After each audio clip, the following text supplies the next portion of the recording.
સમાજે એવા નિર્ણયો કર્યા છે કે આપણે દાડો બંધ કરવો છે. સમાજે આવો નિર્ણય કર્યો છે કે દાડો બંધ.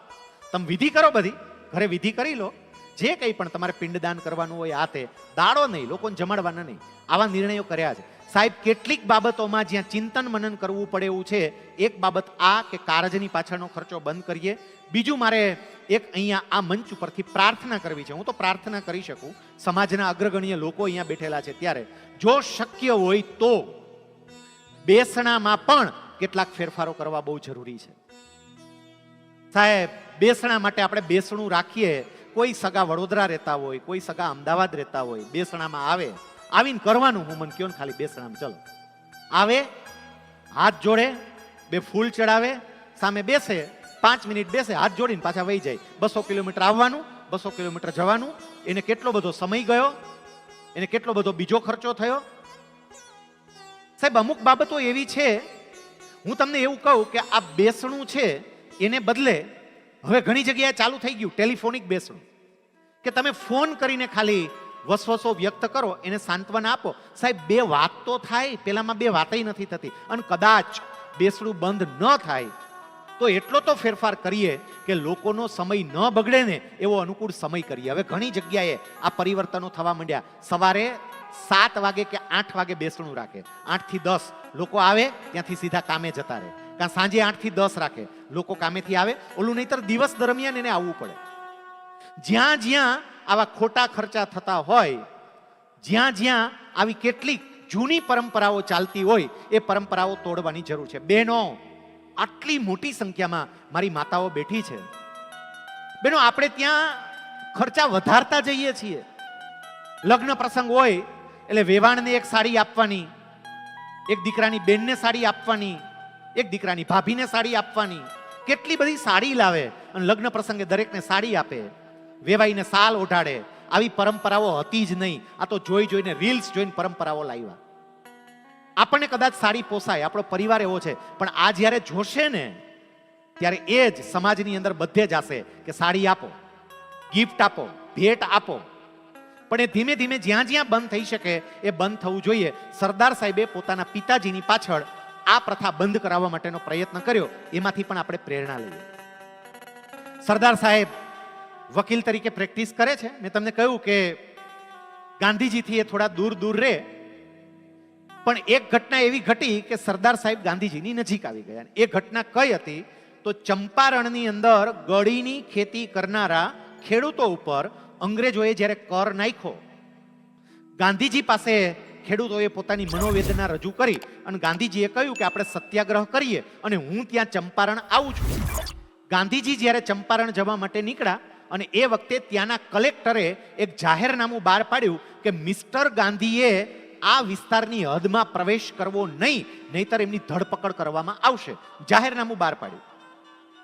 ગાંધીજીએ એવું કહ્યું કે હું તો આવીશ જ, ખેડૂતોને મદદ કરવા માટે હું આવીશ. ધરપકડની વાત એક બાજુ રહી. કદાચ તમારે મને ફાંસીએ ચડાવવો હોય ને તો ફાંસીએ ચડાવજો, બાકી હું આવવાનો છું.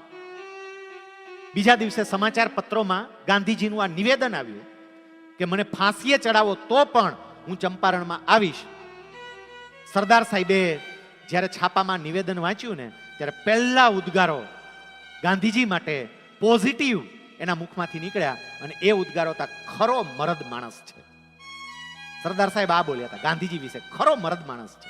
અને ત્યાંથી પછી વિચારો બદલાણા સાહેબ. ધીમે ધીમે ધીમે ધીમે વિચારો બદલાતા ગયા અને એક સમય એવો આવ્યો કે આ જ માણસ ગાંધીજીના પરમ ભક્ત બની ગયા. જે દૂર રહે ને એ જ્યારે નજીક આવે ને ત્યારે એટલા નજીક આવી જાય કે કોઈ એને દૂર કરી જ ના શકે. આ એક ખાસિયત છે સાહેબ. જે જેટલો મોટો ગુંડો હોય ને, એક વખત એનામાં પરિવર્તન આવે ને, એટલો મોટો સમાજ સેવક થઈ જાય ને તમે કલ્પના ન કરી શકો. વાલીઓ વાલ્મીકી થાય એમ અમુક વખતે હું અમુક વ્યક્તિથી દૂર રહેતો હોય, પણ એક વખત એ વ્યક્તિ મને સમજાય ને પછી બધું બદલાઈ જાય. હું તમને એક ઉદાહરણ આપું. વ્યક્તિ કઈ હદે બદલાય.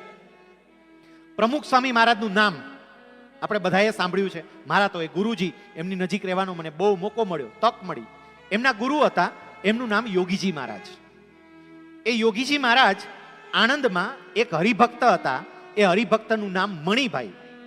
મણિભાઈ નામના હરિભક્તની ઘરે યોગીજી મહારાજ પધરામણી કરવા માટે જાય ત્યારે એ મણિભાઈનો દીકરો, એનું નામ વિનુ, એ એટલો બધો આ સાધુ અને સંતોનો વિરોધી, કારણ કે કોન્વેન્ટ સ્કૂલમાં ભણતો, અને કોન્વેન્ટ સ્કૂલમાં ભણતા હોય ને પરોક્ષ રીતે પણ કેટલીક બાબતોમાં તમારામાં આવી જ જાય. આ વિનુભાઈ છે એ કોન્વેન્ટ સ્કૂલમાં ભણતા, એટલે એને આ સાધુ ને સંન્યાસીઓ એ બિલકુલ ના ગમે. યોગીજી મહારાજ આવ્યા હોય ને આ તરફથી યોગીજી મહારાજ ઘરમાં પ્રવેશ કરે ને બીજે બાઈને આ ભાઈ નીકળી જાય જ ને એની નજીક. અમુક વખતે પકડી અને આરતી તૈયાર કરે, ભગવાનની આરતી ઉતારવાની હોય, યોગીજી મહારાજ એના હાથમાં આરતી આપે, આ વિનુના હાથમાં, આમ ફૂંક મારીને આરતી ઓલવી નાખે. શું કરે આ માણા? દૂર જ રહેવું છે, જેને નજીક આવવું જ નથી. પણ સાહેબ એક સમય એવો આવ્યો, યોગીજી મહારાજ આ વિનુભાઈને ઓળખાણા, નજીક આવી ગયા, સાવ નજીક આવી ગયા, સંન્યાસી થઈ ગયા, દીક્ષા લઈ લીધી, અને યોગીજી મહારાજ આરતી આપે ફૂંક મારીને ઓલવી નાખતા હતા. એ જ વિનુભાઈને આજે દુનિયા મહંત સ્વામીના નામે ઓળખે છે, અને એ BAPS સંસ્થાના વડા છે અને લાખોના આધ્યાત્મિક ગુરુ છે. તમે જુઓ ખરા પરિવર્તન. સરદાર સાહેબ ગાંધીજીથી દૂર રહેતા હતા, પણ ચંપારણની એક ઘટના ગાંધીજી પ્રત્યેનો સદભાવ જાગ્યો, ધીમે ધીમે સદભાવ વધતો ગયો, ગાંધીજી પ્રત્યે આકર્ષાતા ગયા, અને એક સમય એવો આવ્યો, મેં તમને કહ્યું એમ, એ ગાંધીના પ્રેમી થઈ ગયા. સાહેબ સરદાર સાહેબ ગુજરાત ક્લબમાં રોજ બેસતા ને, અમદાવાદના પ્રધાનની મારે કેટલીક વાતો કરવી છે. એ ત્યાં રોજ બેસતા ગુજરાત ક્લબમાં પોતાના મિત્રો જોડે સાંજના સમયે. એમાં બે મિત્રો હતા, અમદાવાદ મ્યુનિસિપાલિટીમાં મહત્વના હોદ્દા પર હતા બે વકીલ, પણ બે મહત્વના હોદ્દા પર હતા. એક વ્યક્તિનું નામ હતું રમણલાલ નીલકંઠ, અને એ અમદાવાદ મ્યુનિસિપાલિટીના પ્રમુખ હતા. બીજી વ્યક્તિનું નામ હતું રાવ બહાદુર હરિલાલ, અને એ અમદાવાદ મ્યુનિસિપાલિટીના સ્ટેન્ડિંગ કમિટીના ચેરમેન હતા. હું સમજવા માટે તમને સ્ટેન્ડિંગ કમિટી કહું છું, કારણ કે સ્ટેન્ડિંગ કમિટી કોર્પોરેશનમાં હોય. અમદાવાદ 1950માં કોર્પોરેશન બન્યું હતું. આપણે વાત કરીએ છીએ ત્યારે એ નગરપાલિકા હતી, મહાનગરપાલિકા નહોતી. પણ આ બે વ્યક્તિ મહત્વના હોદ્દા ઉપર હતા. જ્યારે ગુજરાત ક્લબમાં સરદાર સાહેબ સાથે આ બંને મિત્રો ચર્ચા કરતા હતા, ત્યારે એમાં અમદાવાદ મ્યુનિસિપાલિટીના મેયર રમણલાલ નીલકંઠ એને સરદાર સાહેબને એવું કહ્યું કે વલ્લભભાઈ, અત્યારે મ્યુનિસિપાલિટીમાં એક એવો અધિકારી આવ્યો છે ને, ગોરો અંગ્રેજ, હારો કઈ કામ કરવા જ નથી દેતો, કઈ કામ જ નથી કરવા દેતો, બધે આડા પગ જ કર્યા કરે છે તમામ જગ્યાએ. સરદાર સાહેબે એમના વકીલ મિત્રને તરત કહી દીધું, તો તમારે રાજીનામું આપી દેવાય. જો તમે પ્રમુખ હોય અને તમે કઈ કામ ન કરી શકતા હોય, તમારે રાજીનામું આપી દેવાય. એટલે પેલા રાવ બહાદુર હરિલાલ હતા ને, એને તરત પેલા રમણલાલ નીલકંઠની વાતમાં સાથ પુરાવ્યો. એ કે તમને ખબર નથી વલ્લભભાઈ, અહીંયા આવો તો ખબર પડે, જોન સિલડી છે, આ જે અધિકારી ગોરો આવ્યો છે ને કમિશનર, એ જોન સિલડી છે, અને જોન સિલડી ગજબનો માથા ભાઈ છે, બહુ હેરાન કરે છે. એ જે વાત કરે છે ને સાચી, હું સ્ટેન્ડિંગ કમિટીનો ચેરમેન છું, મને ખબર હોય ને, અમારે જે કામ કરાવવું હોય ને ક્યાંય સહી જ નથી કરતો હારો, એટલો હેરાન કર્યા કરે છે ઉલટાનો અમને બેયને. સરદાર સાહેબ એને એ જ જવાબ આપ્યો, ભાઈ તો તમે નબળા કહેવાય, બાકી તમે જો હોદ્દા ઉપર હોય અને લોકોએ તમને ચૂંટીને મોકલ્યા હોય ને, તો તમે એની પાસેથી કામ કરાવી શકો. આ બંને મિત્રો સરદાર સાહેબને એવું કહે છે, એવું જ હોય તો એક કામ કરો ને, તમે આવો ને, ચૂંટણી લડો, એક વોર્ડમાં જગ્યા ખાલી થઈ છે, આવો ચૂંટણી લડો અને જોન સિલડીને કરો સાંજ. સરદાર સાહેબે તરત કહ્યું, ભાઈ એ કામ મારું નથી, મારું કામ વકીલ તરીકેનું છે, હું વકીલ તરીકેનું કામ કરું, નેતા તમે છો. તમે એને તરત કીધું કે કામ અમે વકીલ તો છીએ જ ને, અમે વકીલ છીએ ને કામ કરીએ છીએ, કરો ને. સરદાર સાહેબને ચેલેન્જ ફેંકી અને આ માણસે ચેલેન્જ સ્વીકારી કે તો તમારી ચેલેન્જ સ્વીકારીએ છે કે હું આવું છું અને જોન સિલડીને આપણે બરોબરનો પાઠ ભણાવીએ. સાહેબ એક કમિશનરની વાતો થઈ, એને કારણે રાજકારણમાં પ્રવેશવાનું એને નક્કી કર્યું. જે પેટા ચૂંટણી હતી, પેટા ચૂંટણી, મુખ્ય ચૂંટણી નહોતી. એક વોર્ડમાં એક નગર સેવક, એનું અવસાન થયેલું હશે, જગ્યા ખાલી પડી, એ જગ્યા ઉપરની ચૂંટણી હતી, અને એમાં સરદાર સાહેબ ઉભા રહ્યા. ચૂંટણીનું પરિણામ આવ્યું, જીતી ગયા, અને અમદાવાદ મ્યુનિસિપાલિટીમાં કોર્પોરેટર તરીકે, એક નગર સેવક તરીકે એની કારકિર્દીની શરૂઆત થઈ. પણ સમજો, આમાં કુદરતને જે કરવું હોય તે, પરિણામ આવી ગયું, જીતી ગયા, જાહેર કરી દીધું, પાછળથી એ પ્રક્રિયાની અંદર કોઈ ટેકનિકલ ભૂલ થયેલી, એની ફરિયાદ થઈ અને ચૂંટણી રદ થઈ. એ કે રદ, વલ્લભભાઈ ઓલા બેન કીધું જોઈ કે ભગવાને ઈચ્છે છે કે હું રાજકારણમાં ન આવું. જો નો ચૂંટાણો ને ભગવાનની એવી ઈચ્છા છે રાજકારણમાં મારે આવવાનું નથી, રેવા દ્યો. ઓલા કે એમ નહીં, આવવાનું છે. પાછું એ ટેકનિકલ મુશ્કેલી દૂર થઈ, ફરી પાછી એ વોર્ડની એ સીટની ચૂંટણી આવી. વલ્લભભાઈએ ફરી પાછું ફોર્મ ભર્યું અને બીજી વખત જ્યારે એને ફોર્મ ભર્યું ને ત્યારે એની સામે કોઈએ ફોર્મ ભર્યું જ નહીં. આ વ્યક્તિ રાજકારણમાં પહેલો પ્રવેશ નગર સેવક તરીકે અમદાવાદ મ્યુનિસિપાલિટીમાં કરે છે અને બિનહરીફ ચૂંટાય છે. બિનહરીફ, કોઈ હતું જ નહીં, સામે આવી ગયા. હવે સમજો, હોદ્દો કોઈ નથી, એ પ્રમુખ નથી, એ સ્ટેન્ડિંગ કમિટીના ચેરમેન નથી, બીજી કોઈ કમિટી એને આપવામાં આવી નથી. માત્ર ને માત્ર નગરપાલિકાના એક સભ્ય છે. પણ નગરપાલિકાના સભ્ય તરીકે ચૂંટાયા પછી જોન સિલડી ઓલો અધિકારી એને જે સાણચામાં લેવાનું શરૂ કર્યું, કારણ કે આ તો કાયદાનો એક્સપર્ટ, એક પછી એક બાબતમાં એ અધિકારીને એવો સાણચામાં લીધો ને અધિકારીએ અંગ્રેજ સરકારને વિનંતી કરી, મહેરબાની કરીને મારે ટ્રાન્સફર કરી દો. હું આ વલ્લભભાઈ હોય તો હું અહીંયા કામ નહીં કરી શકું, મને ટ્રાન્સફર કરી દો. ટ્રાન્સફર કરાવીને વયો ગયો. અને પછી વલ્લભભાઈ ઓલા બેન કીધું ગયો કે નહીં? જો ગયો ને આમ જાય, આવડવું જોઈએ કેમ કઢાય.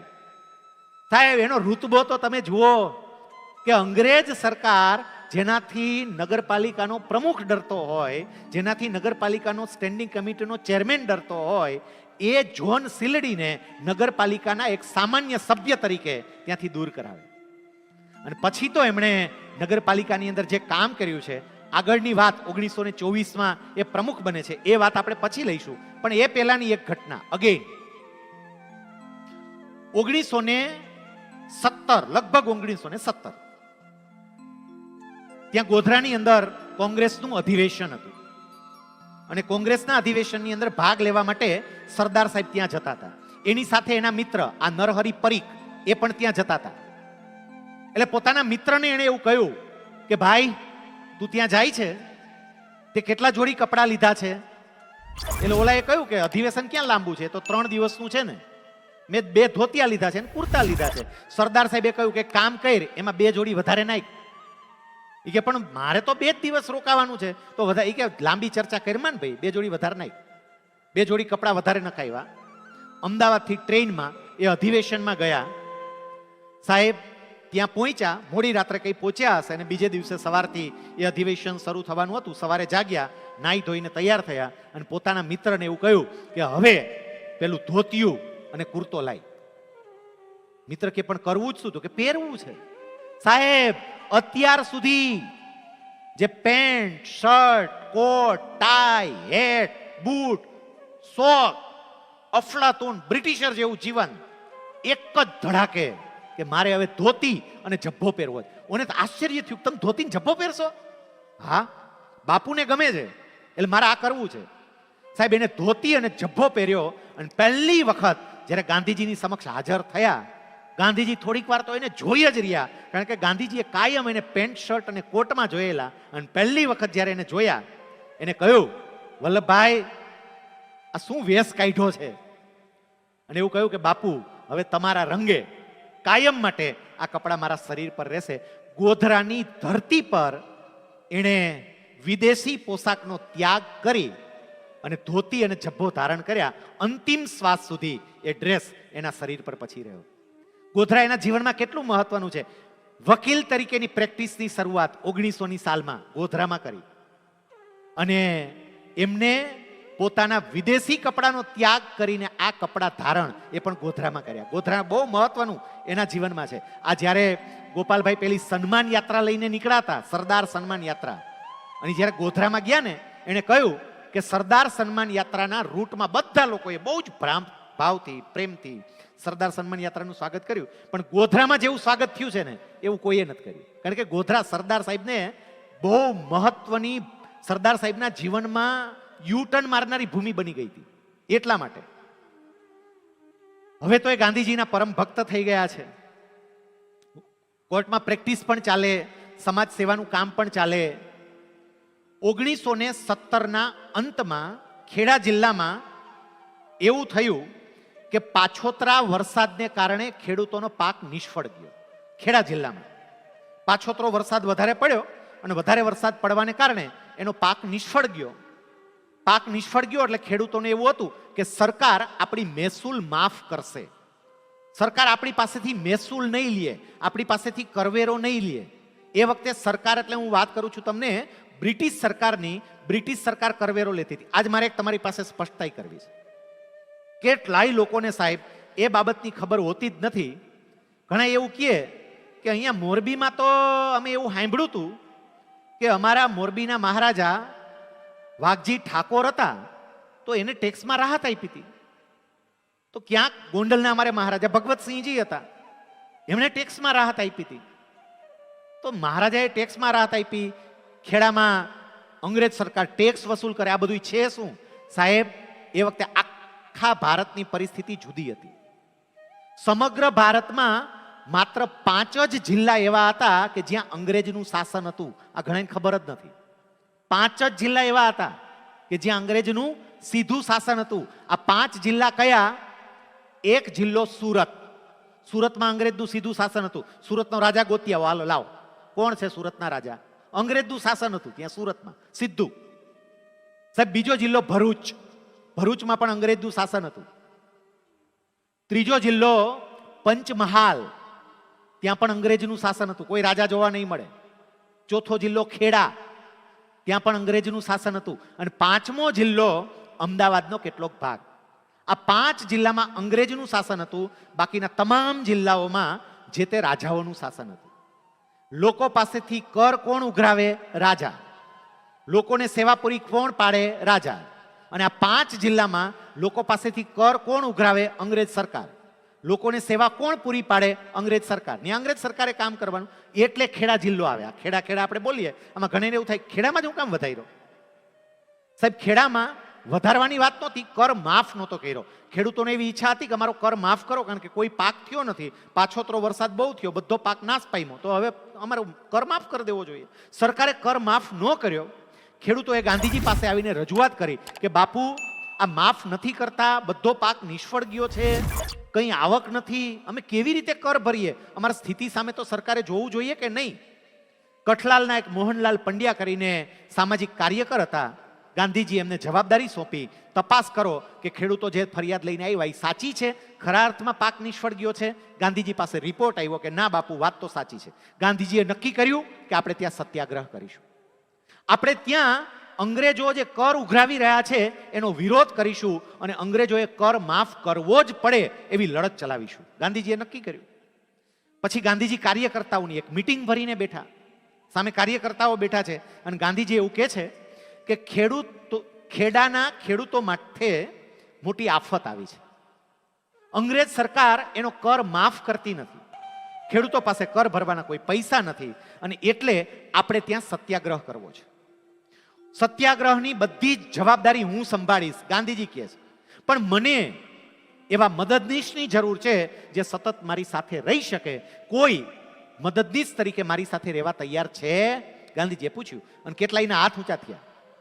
હવે જે કેટલાયના હાથ ઊંચા થયા ને એમાં એક હાથ સરદાર સાહેબનો હતો. હાઈકોર્ટના વકીલ, હાઈકોર્ટ ધ્રુજાવે એ વ્યક્તિ હાથ ઊંચો કર્યો. ગાંધીજીએ બાકીના કાર્યકર્તાઓ સામે તો જોયું, પણ સરદાર સાહેબ સામે જોઈને એવું કહ્યું, વલ્લભભાઈ તમે હાથ ઊંચો કરો છો, પણ આ ખેડા સત્યાગ્રહમાં જોડાવું એ પાર્ટ ટાઈમ નોકરી કરવાની નથી. તમને એવું હોય કે હું 1 દી આંટો મારી આવું અને 5 દી કોર્ટમાં જઈને કેસ લડી આવું, એવું નથી. તમારે ખેડા સત્યાગ્રહમાં જોડાવવું હોય તો તમારે વકીલ તરીકેની પ્રેક્ટિસ બંધ કરવી પડે. તમારે ખેડામાં આવવું પડે, ગામડે ગામડે જવું પડે, ખેડૂતો આરે રહેવું પડે, ખેડૂતોને વાતો કરવી પડે, તમારે ગામડામાં જ રહી અને ખેડૂતોમાં જાગૃતિ લાવવી પડે. આ કામ કરવું પડે. સરદાર સાહેબે એ વખતે જવાબ આપ્યો હતો કે બાપુ, ખેડૂનો દીકરો છું અને ખેડૂ માથે આવેલી આપત્તિ જો દૂર થતી હોય તો હું મારી પ્રેક્ટિસ છોડવા પણ તૈયાર છું. મારી પ્રેક્ટિસ છોડવા તૈયાર છું. કોઈ સામાન્ય પ્રેક્ટિસ નહીં સાહેબ. કોઈ એવું કહે કે લોકોનું દુઃખ દર્દ દૂર થતું હોય તો આપણે આપણો ધંધો છોડવા તૈયાર છીએ. ધંધો કરવો જ નથી કાંઈ, આપણે લોકોનું દુઃખ દર્દ દૂર કરીએ. સાહેબ આ પ્રેક્ટિસ છોડવા તૈયાર થયા. ગાંધીજીએ પોતાના આસિસ્ટન્ટ તરીકે એને સ્વીકાર્યા. ગાંધીજીની આગેવાની નીચે ખેડામાં સત્યાગ્રહ શરૂ થયો. સરદાર સાહેબ ગામડે ગામડે જઈ અને ખેડૂતોમાં એવી અસ્મિતા સિંચે, એવી વાતો કરે, એવું જોમ ભરી દે આપણે અંગ્રેજોની સામે ઝૂકવાનું જ નથી. અંગ્રેજો આપણી સામે ગમે એવા સિતમ ગુજારે, આપણને ગમે એવી સજા કરે, આપણી મિલકતો જપ્ત કરી જાય, પણ કર ન ભરતા એને માફ કરવો જ પડશે. ગામડે ગામડે જઈ ગામડાના ખેડૂતોમાં ગજબની ઉર્જાનું સિંચન કર્યું. અંગ્રેજ સરકાર ઝૂકી. હવે આ સમયગાળા દરમિયાન થયું હતું એવું કે જે આ આંદોલન ચાલતું હતું, અંગ્રેજ સરકાર શરૂઆતના તબક્કામાં બિલકુલ મચક નહોતી આપતી. ગાંધીજીને દક્ષિણ ભારતમાં એક કામ માટે જવાનું થયું. ગાંધીજી એવું કહ્યું કે વલ્લભભાઈ, હવે આ સત્યાગ્રહ સંપૂર્ણપણે તમારે સંભાળવો પડશે. એ કે કંઈ વાંધો નહીં બાપુ, ચિંતા ના કરો, આપ જાઓ. ગાંધીજી ગયા અને પાછળથી આખો સત્યાગ્રહ સરદાર સાહેબે સંભાળ્યો. સાહેબ, આખા સત્યાગ્રહનું સુકાન આ માણસે સંભાળ્યું. સત્યાગ્રહનું સુકાન એકલી વ્યક્તિ, અને બધે સતત ફેરા કરે, ગામડામાં રાત રોકાવાનું, ખેડૂતોને જાગૃત કરવાના આ બધું કામ કર્યું. સફળ થયા. અંગ્રેજો ઝૂક્યા, મહેસૂલ માફ થઈ, અને પછી વિજય સભા થઈ. હવે સમજો આ વિજય સભાની વાત.